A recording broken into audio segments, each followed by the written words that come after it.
4টি ভুল কখনোই করবেন না। সেটা হলো গোসলের পরে, খাওয়ার পরপরই কখনো গোসল করতে যাবেন না।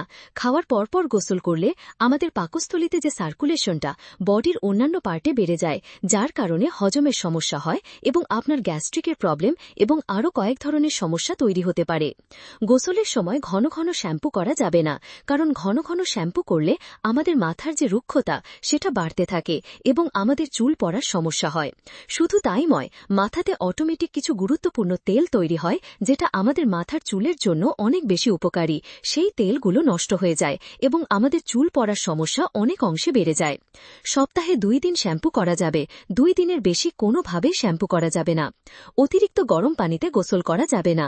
অতিরিক্ত গরম পানিতে গোসল করলে আমাদের স্কিন ড্রাই হতে পারে, স্কিন ইরিটেটেড হতে পারে এবং সবথেকে গুরুত্বপূর্ণ হচ্ছে আমাদের স্কিনের যে নরমাল কালার সেটা আস্তে আস্তে নষ্ট হতে পারে। গোসল করার সময় কেমিক্যাল জাতীয় সাবান, যেগুলো ক্ষতিকর কেমিক্যাল, সেগুলো ব্যবহার করা থেকে বিরত থাকবেন।